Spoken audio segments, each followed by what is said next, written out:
Oh mon roi, tu es près de moi.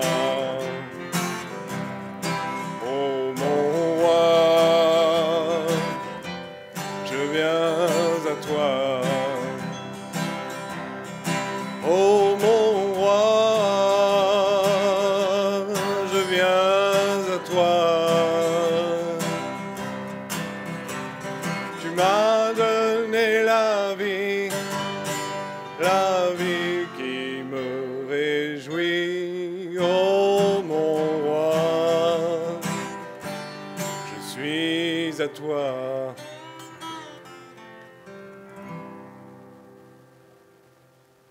Bon dimanche à tous. Je voudrais saluer nos amis suisses. Que Dieu vous bénisse. J'ai reçu des belles photos de Marguerite. Elle est dans des paysages du Valais. C'est vraiment très beau, le Valais. C'est vraiment très beau. On prie aussi pour notre frère Samuel qui était méchamment piqué par une guêpe. Que Dieu le bénisse. Il a tout le côté du visage enflé. Que Dieu le bénisse. Amen. On est content pour Lucas qui va bien. Sur 150 personnes à qui j'ai écrit au sujet de Lucas, il n'y a qu'une personne qui m'a dit une méchanceté, je vous dirai pas à qui, mais ça m'a vraiment fait de la peine qu'il y ait des gens comme ça qui peuvent être méchants. Enfin, que voulez-vous? Vois-tu, c'est comme ça.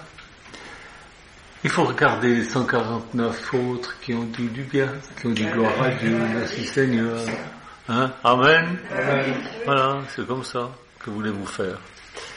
Et puis tant pis pour les autres.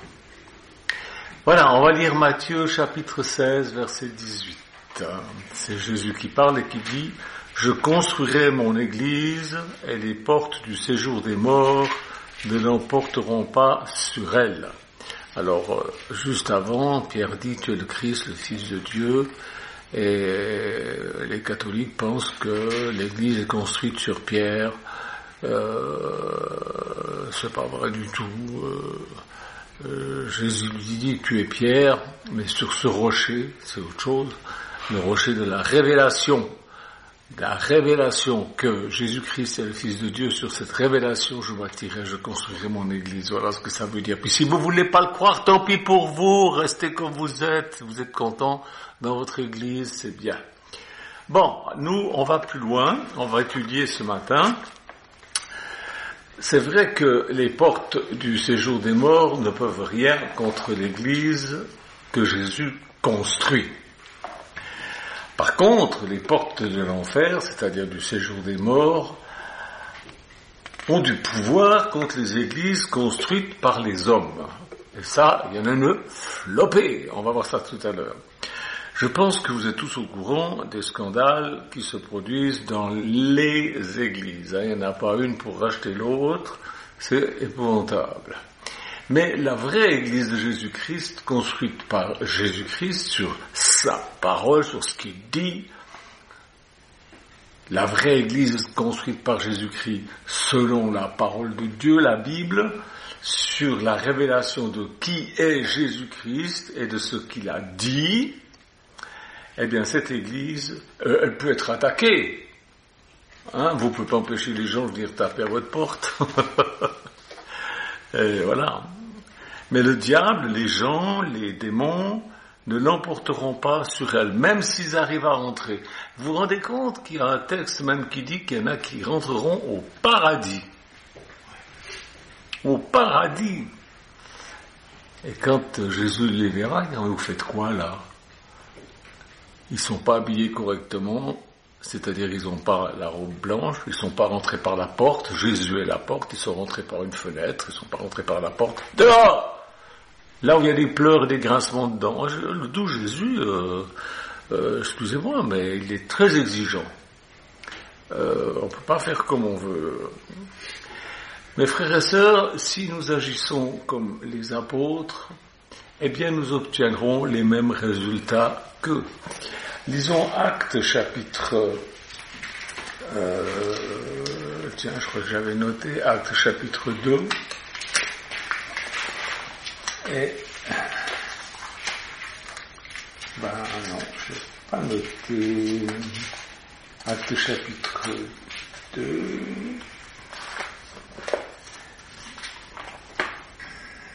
Tiens, je dis là.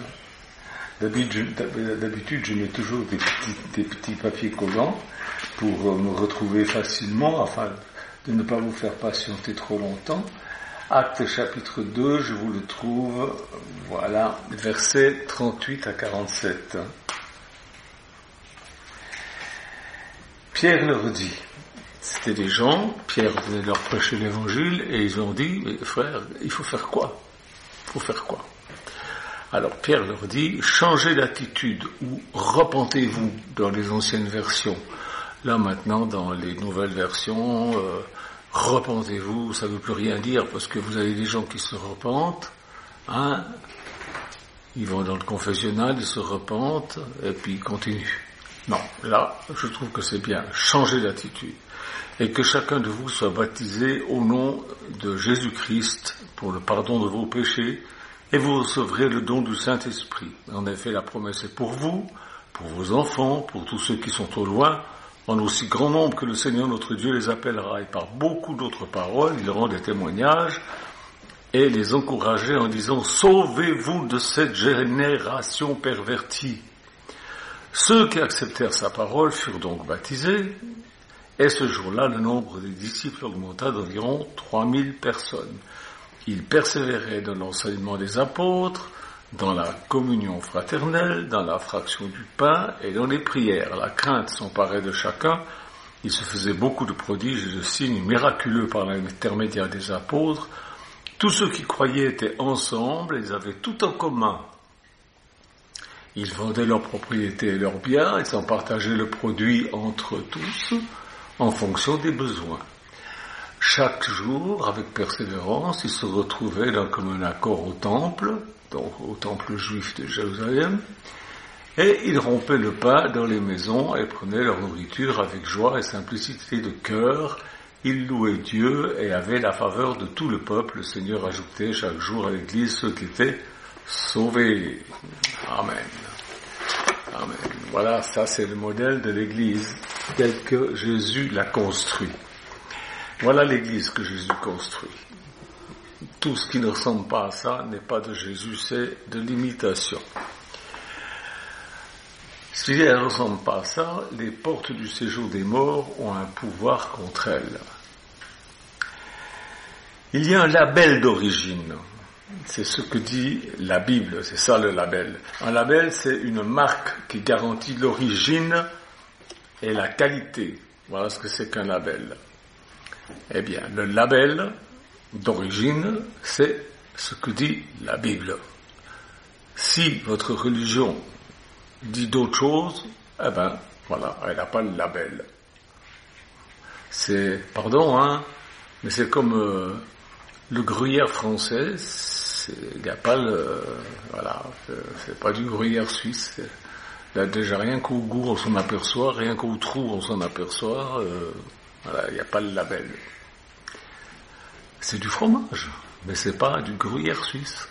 Ben, l'Église, c'est la même chose. Si c'est pas basé sur les Saintes Écritures, ben, il y a des trous partout. Qu'est-ce que le label d'origine de l'Église que Jésus construit? Eh bien, c'est ce que Paul dit dans Romains, chapitre 15, versets 18 et 19. Voilà ce que Paul dit. Versets 18 19. On commence verset 17. Je peux donc me montrer fier en Jésus-Christ de l'œuvre de Dieu. En effet, je n'oserais rien mentionner si Christ ne l'avait pas accompli par moi pour ramener les non-juifs à l'obéissance par la parole et par les actes, par la puissance des signes et des prodiges et par la puissance du Saint-Esprit. J'oserais jamais me prétendre pasteur d'une personne qui a été emmenée à Jésus par quelqu'un d'autre. C'est ce que l'apôtre Paul dit.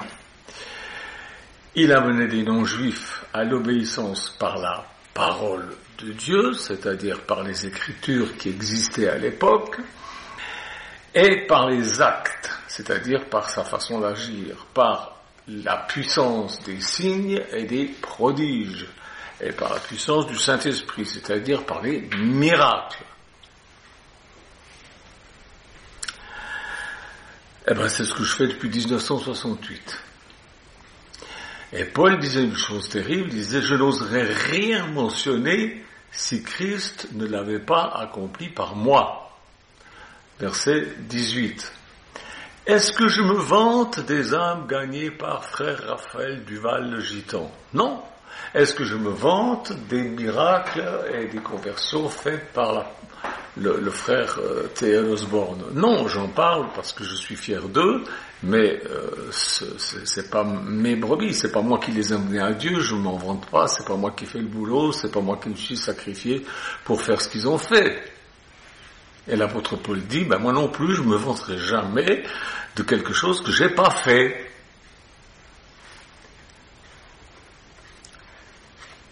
Qui ose se dire pasteur des gens que j'ai emmenés à Jésus-Christ ? Ce sont des imposteurs. Ce sont des arrogants qui osent mentionner des choses qu'ils n'ont pas faites. Mais ils ne se sont pas gênés pour les voler. Attendez, je vais expliquer.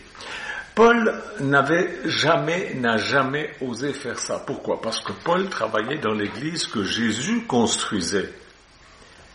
Et non dans des divisions humaines, dans des dénominations humaines, dans des clubs chrétiens, comme je dis.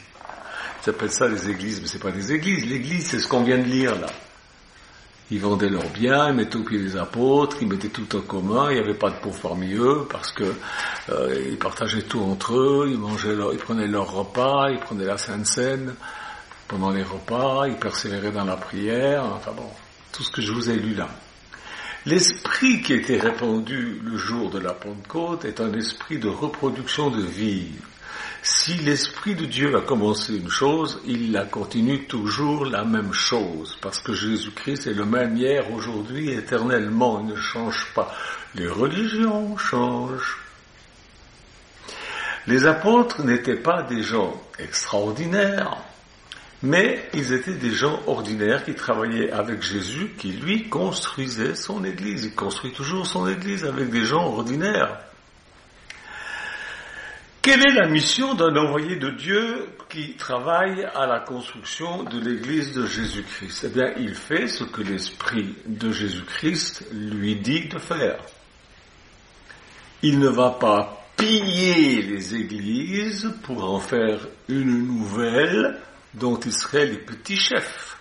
Non. Qu'est-ce que l'Esprit dit de faire ? Qu'est-ce que l'Esprit dit à ses serviteurs ? Il dit, attention, ça va vous choquer. Il dit, va piller l'enfer, va piller le séjour des morts et peuple le ciel à cause de la croix du calvaire. Les gens du dehors, vous les voyez, ils vivent, ils font leurs courses, leurs machins, tout ça. Ils sont morts dans leurs péchés. Jésus nous dit, va piller le séjour des morts, va piller ces endroits-là, là où sont les pécheurs. Va pas piller les églises. Va pas faire des divisions dans les églises pour te faire le chef d'un petit groupe. Et ça, c'est ce que nous faisons avec le plus grand plaisir. Parce que nous avons un pouvoir contre les portes du séjour des morts, c'est-à-dire contre les portes qui retiennent les gens dans la mort spirituelle. Ils sont morts spirituellement, ils sont séparés de la vie, ils sont séparés de Dieu, ils sont dans leur péché. Et Jésus nous dit, allez piller le séjour des morts. C'est magnifique. Maintenant, une question. Est-ce que l'Église primitive n'a jamais eu d'imposteurs qui soient entrés en elle? Oui, il y en a eu. Mais ils ne restaient pas parce qu'ils ne le pouvaient pas. On va dire Psaume 1, verset 5. psaume 1, verset 5. En effet, l'Éternel... non, c'est pas ça, c'est le verset 5. Voilà pourquoi les méchants ne résistent pas lors du jugement, ni les pécheurs dans l'assemblée des justes. Et puis on peut lire aussi 1 Jean chapitre 2 verset 19, 1 Jean 2 verset 18 d'abord, 18, 1 Jean 2, petits enfants, c'est la dernière heure. Vous avez appris que l'Antichrist vient, or déjà maintenant, il y a plusieurs Antichrists, par là nous reconnaissons que c'est la dernière heure. Ils sont sortis du milieu de nous. Mais ils n'étaient pas des nôtres, car s'ils avaient été des nôtres, ils seraient restés avec nous. Mais cela est arrivé afin qu'il soit bien clair qu'ils ne sont pas des nôtres. Est-ce que vous comprenez bien ce qui est dit là? Donc, le séjour des morts essaye de franchir les portes de l'Église que Jésus construit. Vous lirez aussi Matthieu 22, 9 à 14, pour voir qu'il y en a même qui réussissent, ils sont tellement marioles, ils réussissent à rentrer dans le paradis, mais pas longtemps, hein. Jésus les fiche dehors. Jésus les fiche dehors. Mais ils ne résistent pas. Ils peuvent entrer, mais ils ne résistent pas. Ils sortent. Comme par exemple Ananias et Saphira. Eux, c'est les premiers qui sont sortis, mais alors par la grande porte. Hein. Paf, ils sont morts. Ou comme Alexandre le forgeron. Tiens, on va lire Alexandre le forgeron. 2 Timothée 4, 14. 2 Timothée 4, 14. 2 Timothée 4, 14. C'est Paul qui dit, Alexandre le forgeron. Vous voyez, il ne se gêne pas pour dire les noms, hein. L'apôtre Paul. Alexandre le forgeron, il précise bien, parce qu'il y a plusieurs Alexandres, mais il précise bien lequel. Alexandre le forgeron m'a fait beaucoup de mal. Le Seigneur le traitera conformément à ses actes. Méfie-toi aussi de lui. Dans d'autres versions, c'est marqué « Garde-toi de lui ». Garde-toi de lui. Mais de nos jours, les Alexandres, les gens des églises humaines, sont invités, et ces Alexandres-là, ils sont invités parce qu'ils donnent de l'argent. Oui, c'est formidable. C'est merveilleux. Ça ne nous regarde pas. Mais je suis obligé d'enseigner les Écritures. Donc j'enseigne les Écritures. Je ne peux pas vous enseigner que toujours la même chose, que Jésus vous aime, qu'il est mort à la croix pour vous. Je dois aussi approfondir un peu pour que vous connaissiez ce que c'est que les fondements de l'Église que Jésus construit. Comment il l'a construit. Quelles sont les conditions. Nous, on ne fait pas ça. On ne veut pas de loup dans notre bergerie, dans l'église que Jésus construit. Enfin, de temps en temps, s'il y en a un qui rentre, il reste pas longtemps. Nous allons chercher les perdus.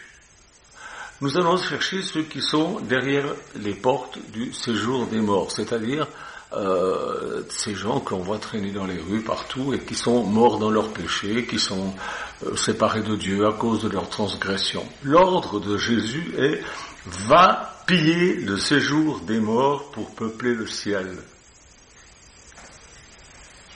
C'est magnifique.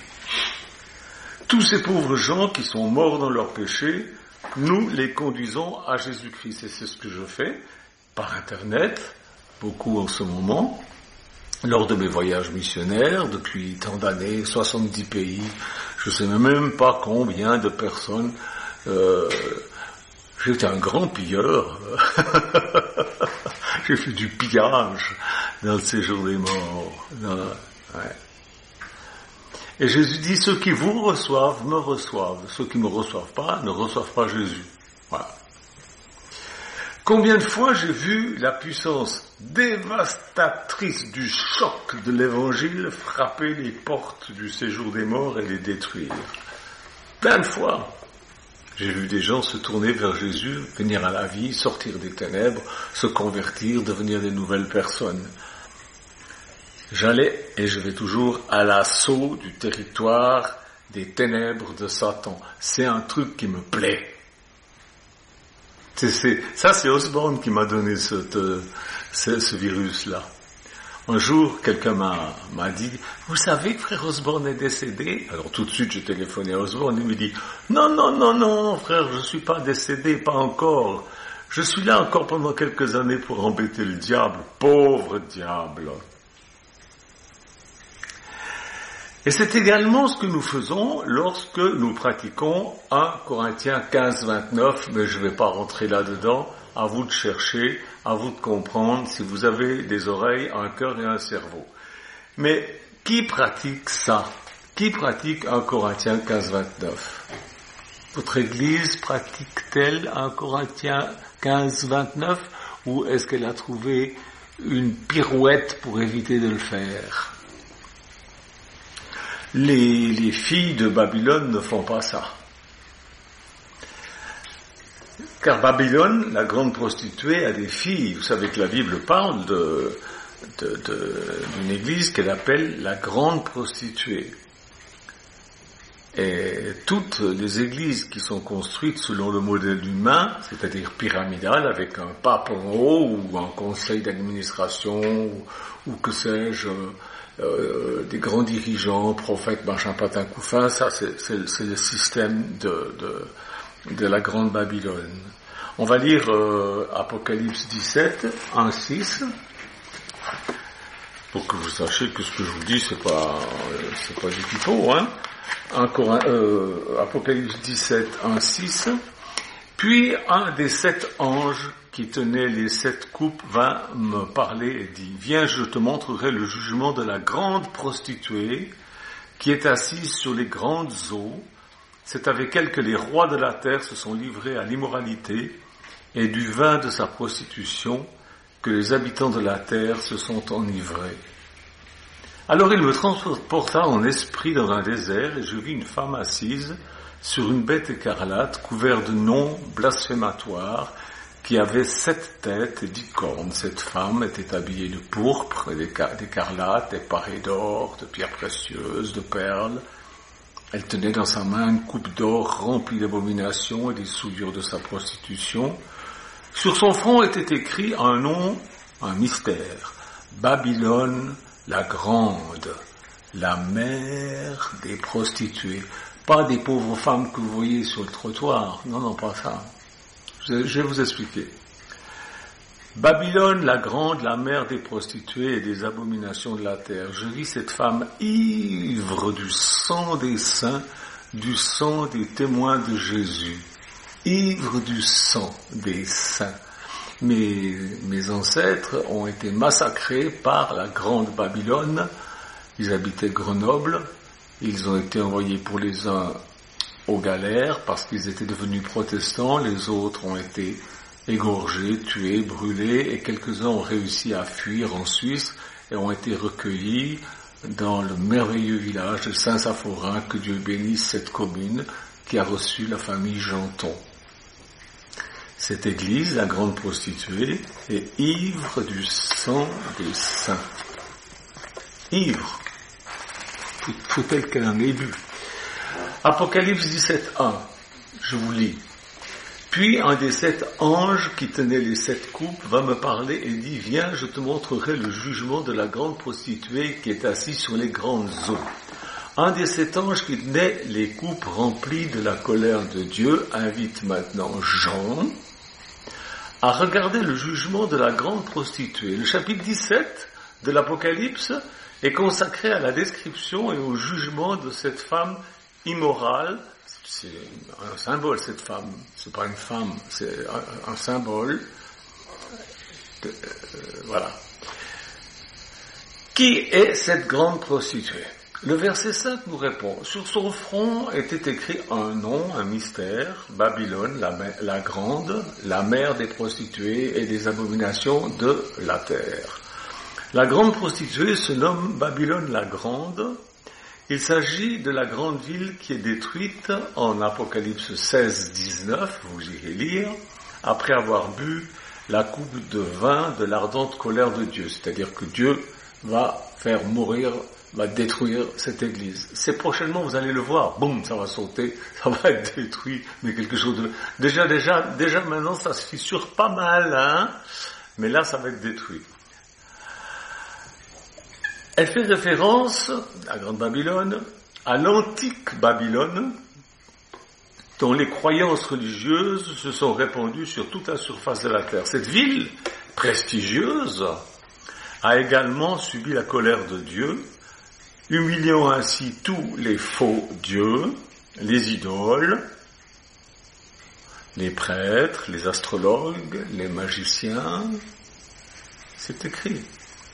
Dans Jérémie 50, versets 1 à 3, voici la parole prononcée par l'Éternel à l'intention de Babylone, à l'intention du pays des Babyloniens par l'intermédiaire du prophète Jérémie.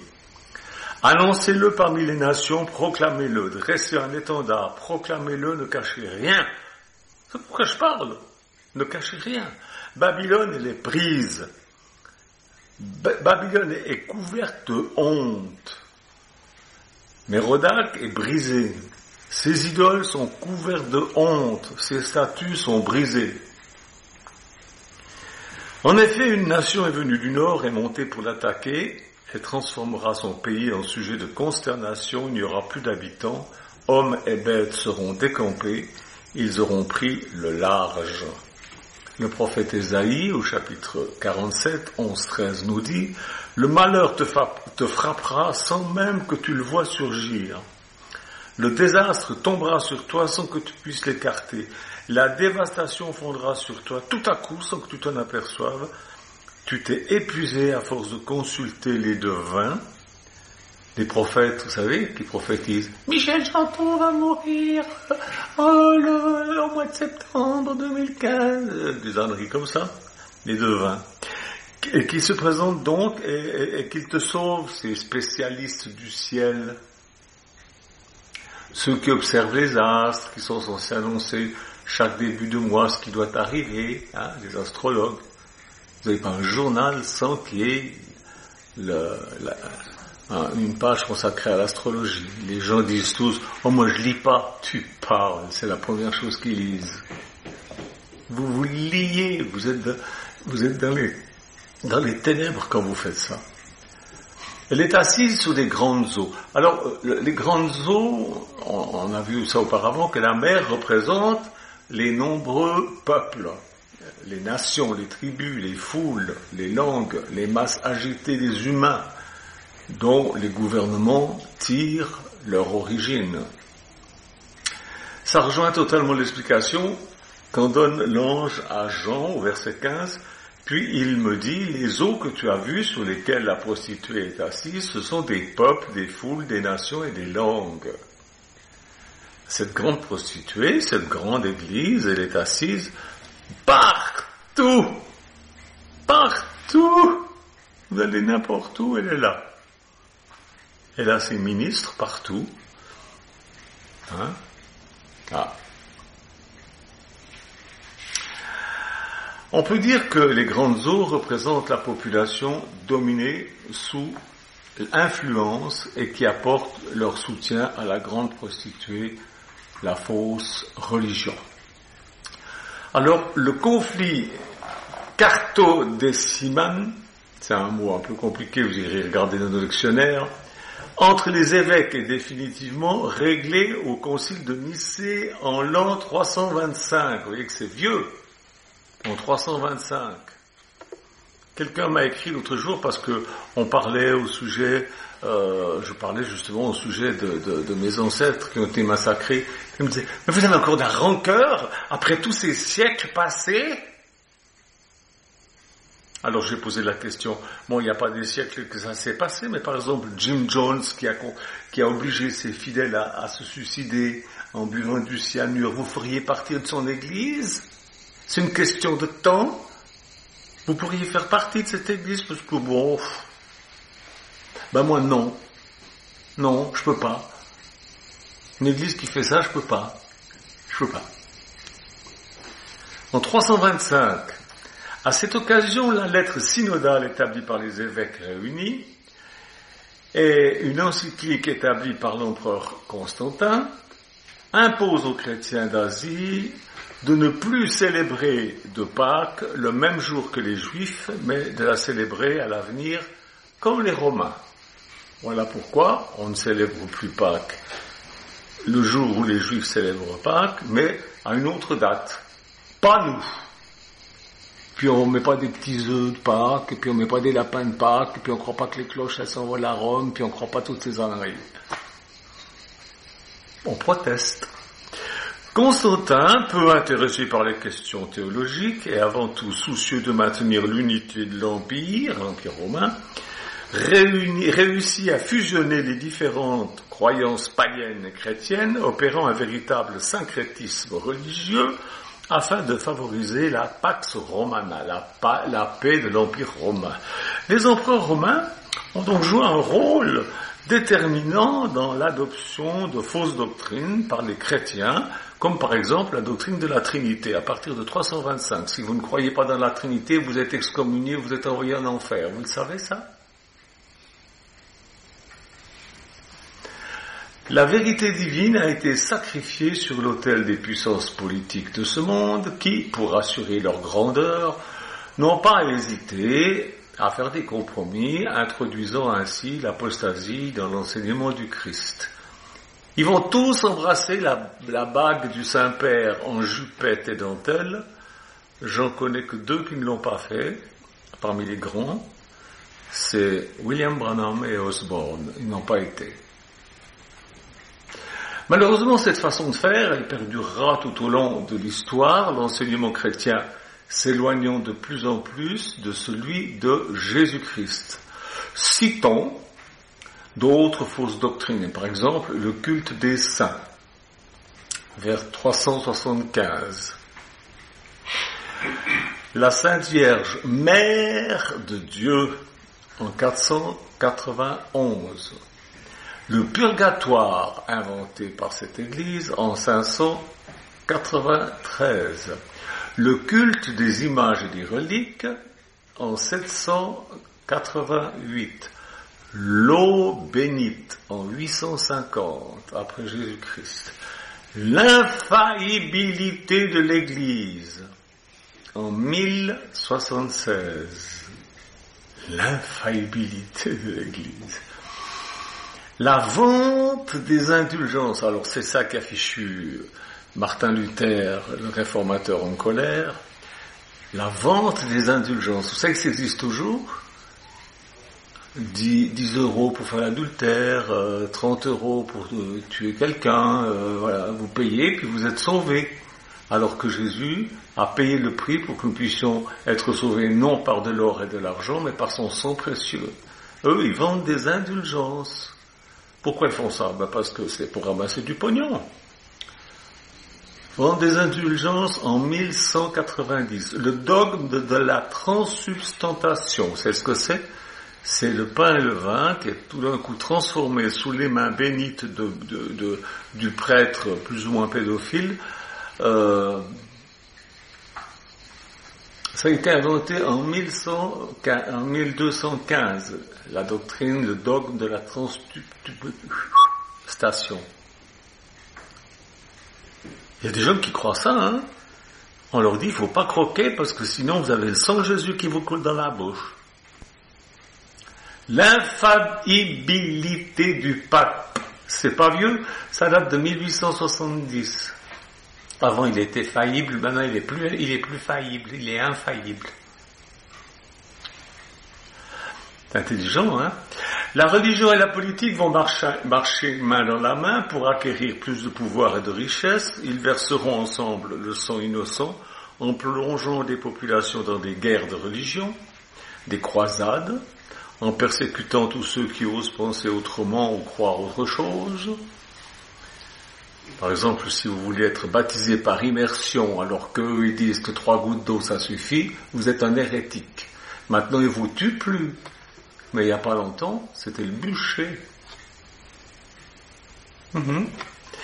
C'est la raison pour laquelle dans l'Apocalypse, la religion nommée Babylone la Grande, en référence au berceau des fausses croyances, est représentée par une prostituée chevauchant une bête sauvage. Les puissances politiques de ce monde et tenant une coupe remplie du sang des saints, c'est-à-dire des enfants de Dieu. On peut donc, pour résumer, associer la couleur écarlate de la bête d'Apocalypse 17 à la guerre, rouge écarlate, tout ça, à la violence, à la destruction, au sang versé, au péché, au diable, etc. La fausse religion, et en particulier la chrétienté, qui prétend servir Dieu et Jésus, commettent l'adultère spirituel avec les puissances politiques qui incarnent la présence de Satan sur terre, c'est-à-dire, ce sont les filles de la grande prostituée. Ils sont sortis de leur mère, mais ils font exactement la même chose. Ils ont le même système. Si vous connaissez la puissance de l'Évangile, vous ne vous inquiéteriez pas.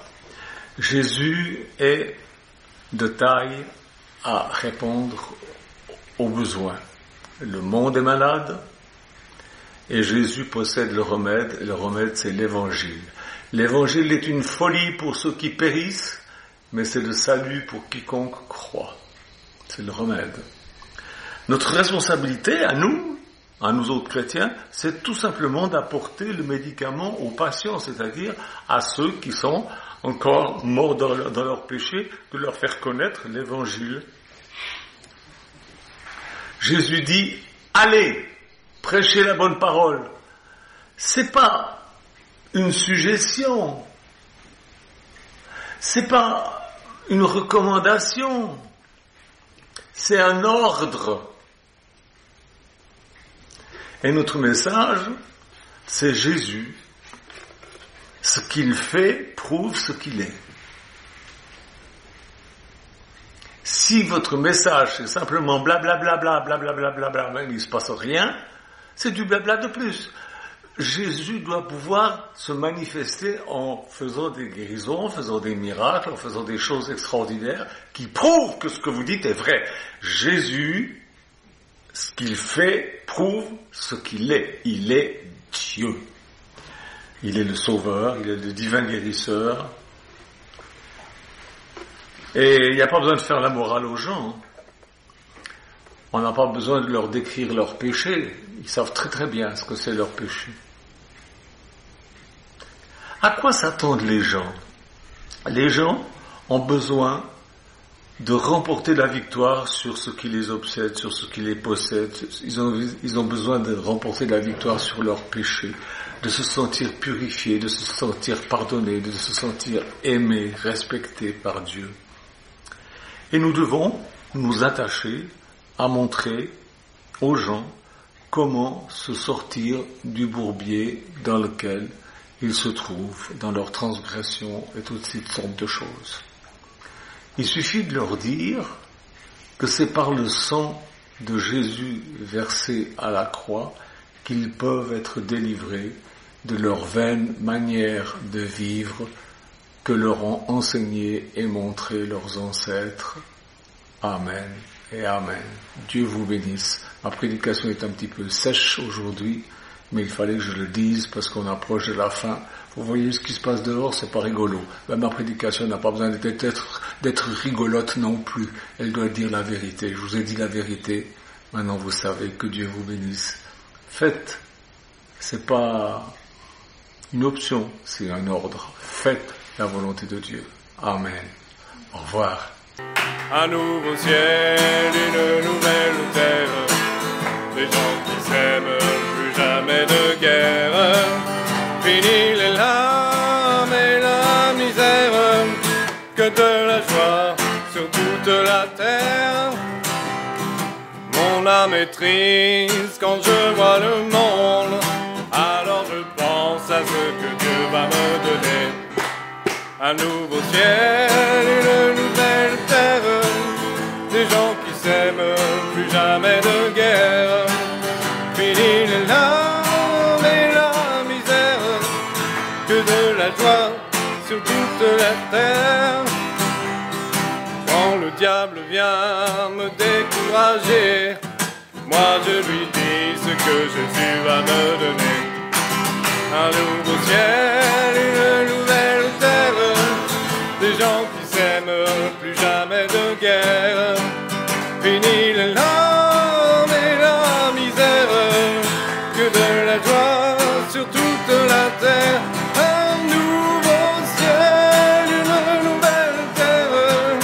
des gens qui s'aiment, plus jamais de guerre. Fini les larmes et la misère, que de la joie sur toute la terre.